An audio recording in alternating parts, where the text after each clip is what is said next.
Fala competidor, meu nome é Eduardo Brizda e estamos aqui para mais um vídeo.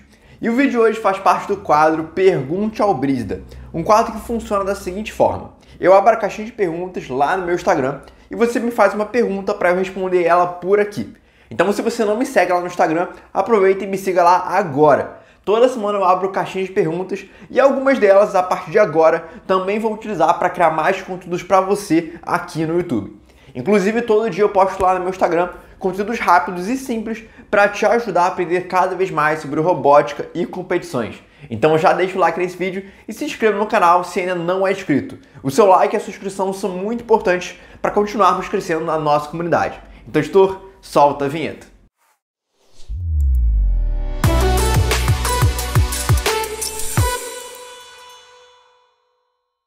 Bom, a primeira pergunta é a seguinte, é da Pan5632. Ela fez a seguinte pergunta: como fazer um plano de treinamento com EV3 para uma competição sem uma mesa de desafios? Essa pergunta é muito boa, eu inclusive já fiz uma série de vídeos relacionados a como você pode participar de competições sem ter o tapete da competição. E a primeira coisa é que você tem que se perguntar para qual competição, porque existem algumas competições aí que você tem uma mesa de competição, como por exemplo o Sumo, FLL, TBR, OBR, e dependendo da competição a minha resposta vai variar. Então vamos lá. Para a OBR, por exemplo, existem duas plataformas que eu acho muito boas para você testar, para você se preparar para a competição mesmo que você não tenha a mesa em si. A primeira plataforma é o SBotix. O SBotix é uma plataforma que a própria OBR criou e utiliza na competição de simulação. O SBotix foi criado quando surgiu a pandemia, quando veio a pandemia, e para a OBR conseguir continuar com as competições, eles criaram a avaliação de simulação, a categoria de simulação, e utilizaram o SBotix para isso. Então, se você for participar da prática presencial, que é a prática mais original da OBR, o SBotix é uma ótima plataforma para você participar, para você praticar a questão de programação, mesmo que você ainda não tenha o espaço do tapete em si. Outra plataforma também que eu acho muito boa é o Open Roberta Lab. O Open Roberta Lab é uma plataforma que eu já falei aqui no canal. E qual é o interessante dela? Ela tem um tapete, tem um background ali que parece um pouco como se fosse uma mesa da OBR, que tem ali os desafios, os marcadores, né, para você virar para a esquerda ou para a direita. E qual é o detalhe? No Open Roberta Lab você também consegue importar o seu próprio tapete. Então você pode criar, por exemplo, uma imagem PNG, uma foto, que lembre um tapete da OBR, e aí você coloca lá e testa o seu robô ali nessa plataforma. Então você programa lá na plataforma um robozinho em 2D e você consegue fazer todos esses testes. Então, para a OBR, as duas plataformas que eu gosto muito para que você consiga simular esse ambiente é o Open Roberta Lab e o próprio SBotix. Agora, sobre a FLL. A FLL tem algumas plataformas que eu acho boas. A primeira plataforma é o próprio Open Roberta Lab. O Open Roberta Lab é muito bom, porque da mesma forma como o OBR, você consegue importar um tapete para o Open Roberta Lab e você consegue literalmente importar o PNG ali do tapete. Tem um robôzinho ali, ajusta talvez o tamanho ali do tapete para que o robô fique numa proporção parecida com a realidade. E você consegue testar toda a lógica do robô, toda a questão de seguir linha, pode talvez fazer uma simulação, por exemplo. Quanto que o seu robô na vida real demora para percorrer o tapete de um ponto para outro? Quanto que o seu robô demora para percorrer no Open Roberta Lab? Então você pode talvez fazer uma analogia ali, uma semelhança. Então, se o seu robô no Open Roberta Lab demora 20 segundos para percorrer toda a mesa e o seu robô na vida real demora 1 minuto, então quer dizer que o Open Roberta Lab, o seu robô demora 5 vezes menos para fazer o tapete. Então você pode de uma certa forma simular esse ambiente e testar o seu robô de uma maneira assim, bem quase realística, para depois, quando você tiver o tapete, você conseguir realmente avaliar se tudo que você fez na teoria ali no virtual vai funcionar na prática. Algumas coisas você vai ter que mudar, mas você vai ter um bom chute de acerto ali para você não ter que mudar tantas coisas. A segunda plataforma que eu também acho muito boa para você se preparar para a FLL, e essa para mim é a minha melhor recomendação, é o Virtual Robotics Toolkit. O Virtual Robotics Toolkit é uma plataforma que você consegue simular o robô em 3D e tem mesas de competição. Tem, por exemplo, WRO, tem FLL, tem competições de seguidores de linha, tem sumô. Então nesse ambiente você consegue importar o seu robô no EV3, que você construiu no LDD ou no Studio 2.0, duas plataformas virtuais de prototipagem que eu já falei aqui no canal, tem vários conteúdos relacionados a isso. Aqui tem inclusive playlists relacionadas a isso. Então no Virtual Robotics Toolkit você importa esse robô que você criou virtualmente e você consegue programar ele e jogar essa programação na plataforma. Então isso é muito bom, por quê? Porque você pode importar o tapete da nova temporada da FLL, por exemplo, a Superpowered, criar os modelos de missão no LDD ou no Studio 2.0 e também criar o seu próprio robô. Você importa tudo para a plataforma e testa. Então, o qual é legal é que no Virtual Robotics Toolkit tem vários aspectos de gravidade, tem atrito no chão, então é muito próximo da realidade, muito, muito, muito próximo. Assim, são poucos detalhes que mudam. Então é um chute muito aproximado do que aconteceria com esse robô na realidade. Então é muito legal para você conseguir testar todos os detalhes e realmente simular todo o tapete da competição, mesmo que você não tenha ele ainda aí no seu laboratório, na sua sala de robótica. Então, falei da OBR, falei da FLL. A última competição que eu poderia citar é o próprio Sumô. O Sumô, a minha recomendação, tem também o OpenHearta Lab, que você consegue importar o próprio Dojo. Ah, e tem mais detalhes sobre o OpenHearta Lab. No OpenHearta Lab você tem uma funcionalidade de você conseguir importar mais robôs, de você testar com mais robôs. Então você consegue colocar mais de uma programação e essa mais de uma programação gera um novo robô. Então isso é muito legal para você conseguir testar um Sumô. Então você pode importar um tapete PNG, uma foto em PNG do Dojo, colocar um robô e importar uma nova programação que vai gerar um novo robô. E fazer essa luta para testar, ter questões de programação, se a sua estratégia realmente vai funcionar, se ela faz sentido ou não. O único detalhe dessa funcionalidade, que eu acho até que o OpenHearta Lab podia mudar isso, é que os dois robôs eles não conseguem colidir um com o outro e empurrar o outro. Eles colidem, mas ficam travados. Então mesmo que um dos robôs pegue o outro de lado, ele não empurra o outro, eles ficam travados. Então o OpenHearta Lab não tem essa funcionalidade de conseguir empurrar o adversário, como por exemplo o Virtual Robotics Toolkit tem. O Virtual Robotics Toolkit você importa dois robôs ali, tem uma arena de sumo inclusive, e quando você empurra o outro adversário de lado, por exemplo, ou até mesmo de frente, se um deles tiver mais força do que o outro, ele vai conseguir empurrar e tirar o outro adversário do dojo. Então o Virtual Robotics Toolkit é uma plataforma que eu acho muito legal para a maioria das possibilidades. Então TBR, FLL, OBR, seguidor de linha, Sumô, todos esses torneios, eu acho muito bom o Virtual Robotics Toolkit porque você consegue utilizar ele de várias formas, de maneira muito versátil. Então essa é a minha indicação. E falando em indicação, eu tenho aqui no canal uma playlist focada em plataformas virtuais. Então tem sobre LDD, tem Virtual Robotics Toolkit, tem OpenHearta Lab, tem Studio 2.0. Então tem vários conteúdos e várias plataformas muito legais que eu tenho conteúdo aqui. Então para você que quer ver essas aulas, esses conteúdos, eu vou deixar aqui na descrição. Ou também você pode procurar ali no canal e na aba playlists, que vai ter essa playlist focada nesse assunto específico. Beleza? Então vamos agora para a segunda pergunta. A segunda pergunta é da Ariadne Moraes 2001. Ela fez a seguinte pergunta: o que aprender primeiro em relação à programação do EV3 para FLL? A minha primeira indicação, assim, do que você deve aprender primeiro é a questão de movimentação do robô. Então a movimentação do robô vai além do que apenas você andar para frente ou para trás. Você tem que entender, por exemplo, em questões de giro do robô.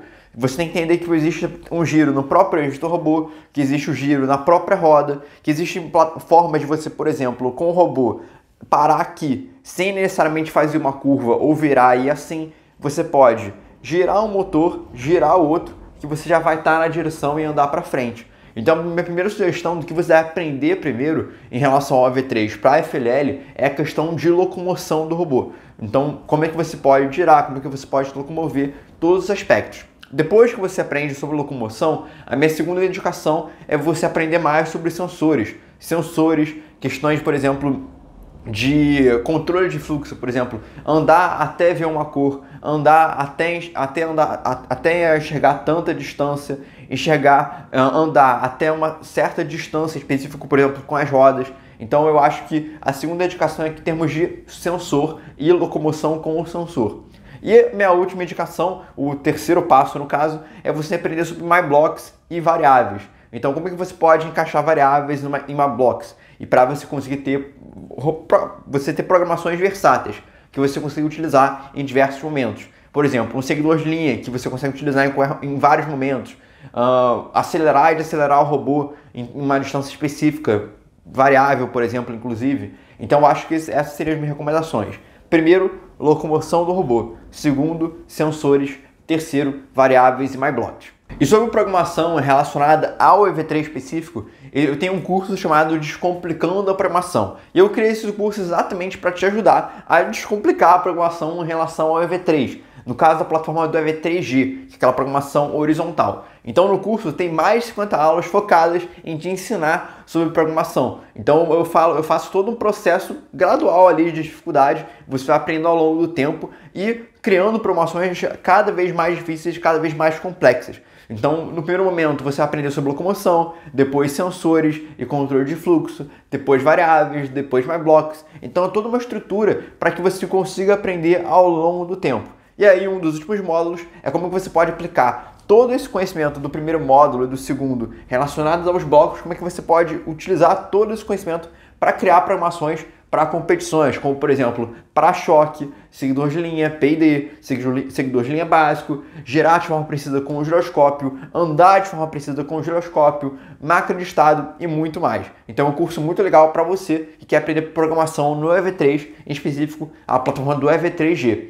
E para você que também quer aprender sobre o EV3 Classroom ou até mesmo o Spike Prime, eu tenho um curso chamado Universo da Robótica. Esse é o meu curso mais focado em competições. Tem módulo de FLL, módulo do TBR, módulo do UBR, mas também tem módulos de programação. Então, nesse módulo, tem um módulo do EV3G, tem um módulo do EV3 Classroom e também terá no futuro um módulo de programação do Spike Prime. Por quê? Porque um terceiro curso que eu tenho, que é o Mundo Spike, eu estou incluindo ele no Universo da Robótica. Então, para você que for adquirir o Universo da Robótica, você vai ter tanto o conteúdo do EV3 e de competições, como também o conteúdo do Spike Prime. Então, você tem todo esse conteúdo de construção e programação em todas as plataformas da Lego principais, né? Que são o EV3 e o Spike Prime, beleza? Então, essa é a minha sugestão, minha resposta para essa segunda pergunta sobre programação no EV3G. E se você quiser ter mais detalhes sobre os cursos, seja do Descomplicando, seja o Universo da Robótica, eu vou deixar aqui na descrição.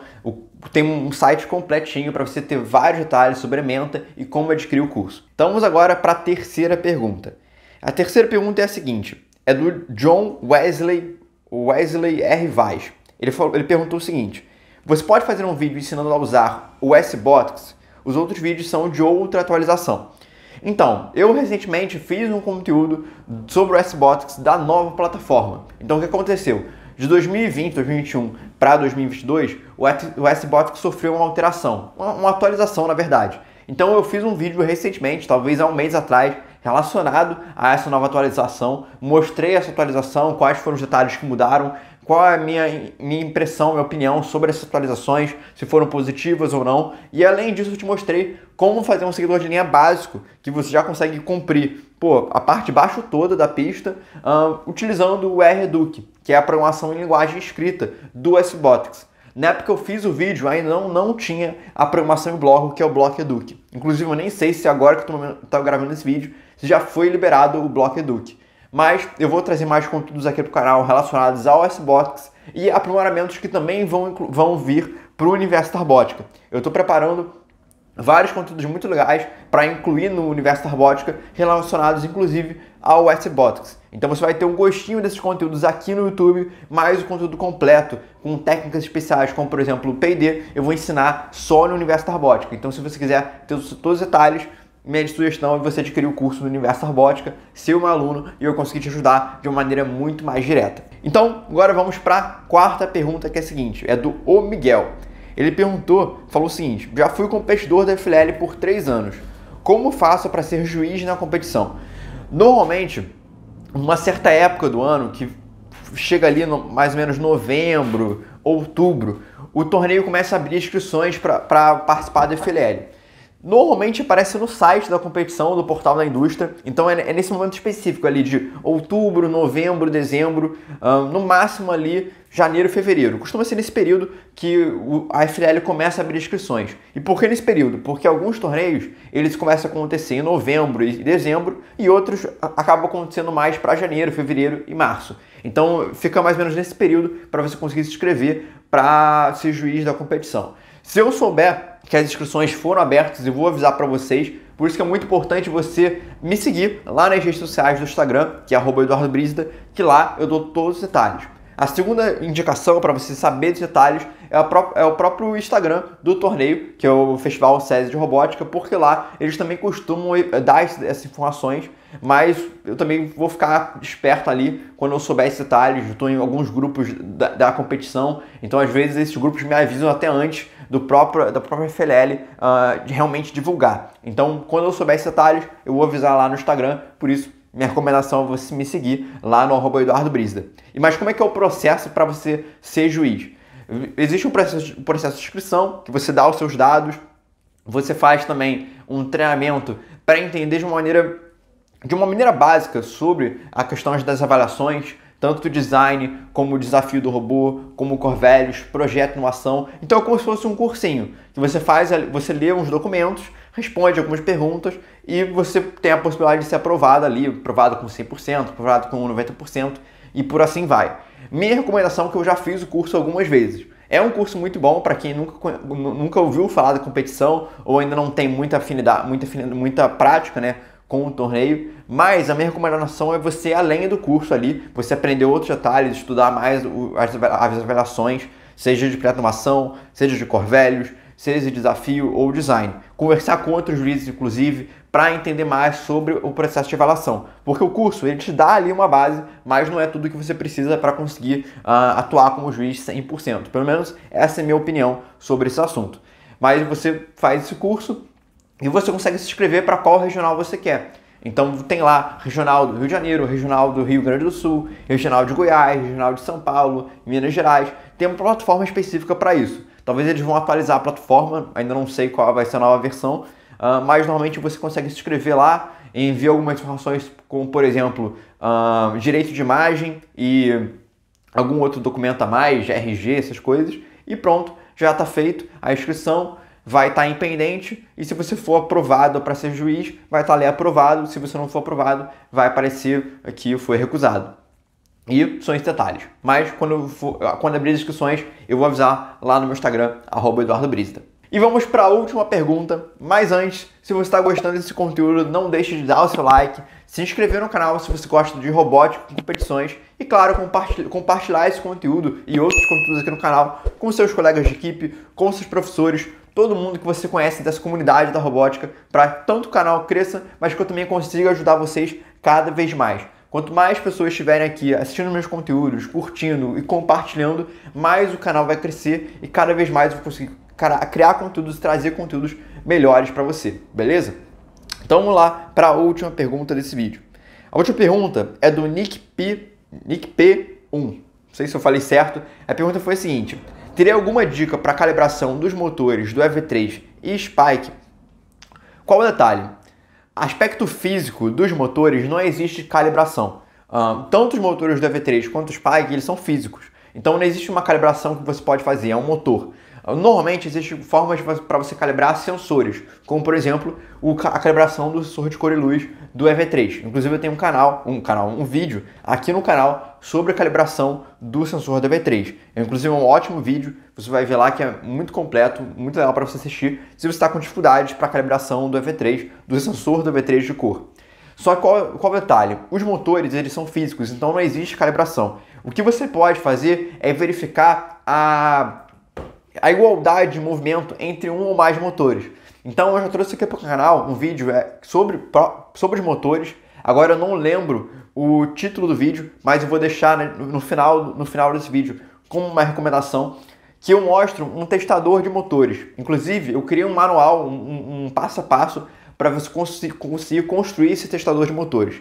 E o que esse testador de motores faz? Ele verifica qual é a igualdade de movimento entre dois motores. Então, se um motor estiver girando mais rápido do que o outro, esse testador vai mostrar isso. Então o que você faz? Você liga os dois motores numa velocidade de 100% e você consegue perceber se eles são realmente iguais ou não. E aí existem dois problemas principais que eu falei nesse vídeo, vou falar de uma maneira resumida aqui, mas existe a questão de fadiga e existe a questão de tempo de resposta, tempo de inicialização no caso. Então, tem vezes que os motores eles giram giram na mesma velocidade, mas eles iniciam em momentos diferentes. Então, o que acontece? Às vezes um motor inicia antes do outro. Isso pode fazer com que o seu robô comece a andar, fique de maneira torta e comece a andar reto depois. Então, andou de maneira torta e começou a andar reto. Esse é o problema de inicialização. Então, às vezes, um motor inicia antes do outro em um tempo muito pequeno, mas prejudica o movimento. E esse problema de inicialização é muito difícil de você perceber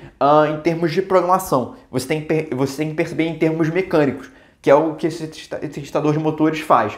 E a segunda possibilidade, que é essa mais perceptível, é a questão realmente de movimento. Às vezes um motor ele acaba girando mais devagar do que o outro e você consegue perceber isso nesse testador de motores também, como também programação. Mas o principal detalhe do testador é a questão de inicialização, que é muito difícil de você perceber sem ele, a olho nu. Esse testador te permite esses detalhes.